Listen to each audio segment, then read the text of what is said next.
జోగులాంబ గద్వాల జిల్లాలో private surveyor Tejeshwar హత్య case రాష్ట్ర వ్యాప్తంగా కలకలం రేపుతోంది. ప్రేమ, మోసం, సుపారీ హత్యలతో నిండిన ఈ కేసులో రోజుకో కొత్త ట్విస్ట్ వెలుగులోకి వస్తూ షాక్కి గురిచేస్తోంది.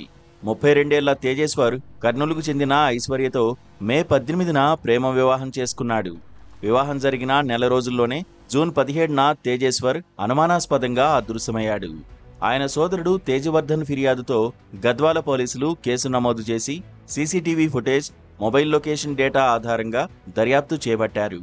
జూన్ 21న కర్నూలు జిల్లా పాణ్యం సమీపంలోని సుగలిమెట్టలో తేజేశ్వర్ మృతదేహం గుర్తించారు. చేతిపై అమ్మ పచ్చబొట్టు ఆధారంగా శవాన్ని గుర్తించారు.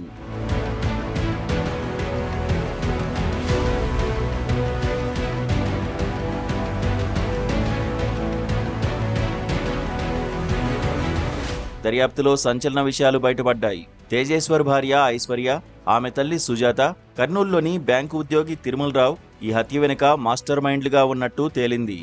ఐశ్వర్య, తిరుమలరావుల మధ్య వివాహేతర సంబంధం ఉండగా సుజాత కూడా తిరుమలరావుతో రిలేషన్లో ఉందని షాకింగ్ విషయం బయటపడింది. పెళ్లి తర్వాత కూడా ఐశ్వర్య తిరుమలరావుతో 2000కు పైగా కాల్స్ చేసింది. తేజేశ్వర్ను అడ్డు తొలగించేందుకు ఐశ్వర్య బైక్కి జీపీఎస్ ట్రాకర్ అమర్చి సుపారీ గ్యాంగ్కు లొకేషన్ షేర్ చేసింది. నగేష్, పరశురాం, రాజు అనే ముగ్గురు కిరాయి హంతకులకు 2 లక్షలు చెల్లించి జూన్ 17న ల్యాండ్ సర్వే పేరుతో కారులో తీసుకువెళ్లి హత్య చేశారు. 4 సార్లు హత్య ప్రయత్నాలు విఫలమై 5వ సక్సెస్ అయినట్లు పోలీసులు తెలిపారు. మృతదేహాన్ని కర్నూలు శివారులోని రియల్ ఎస్టేట్ వెంచర్లో పాతిపెట్టాలనుకున్న పోలీసుల భయంతో పాణ్యం అటవీ ప్రాంతంలో వదిలేశారు. మరోవైపు తిరుమలరావు ఐశ్వర్య కోసం తన భార్యను కూడా హత్య చేయాలని ప్లాన్ చేశాడని పోలీసులు గుర్తించారు.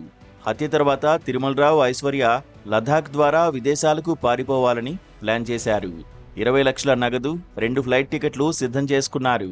ఈ ఖర్చుల కోసం బ్యాంక్ లోన్ తీసుకోవడంతో పాటు ఆర్థిక అవకతవకలకు పాల్పడినట్లు ప్రాథమిక విచారణలో తేలింది. ఐశ్వర్య, సుజాత ముగ్గురు హంతకులను అరెస్ట్ చేసిన పోలీసులు శంషాబాద్ ఎయిర్పోర్టు సమీపంలో తిరుమలరావును పట్టుకున్నారు. ఈ కేసు సోషల్ మీడియాలో వైరల్ కాగా తేజేశ్వర్ డాన్స్ వీడియోలు ఫ్యాన్స్ ను కన్నీళ్లలో ముంచెత్తాయి.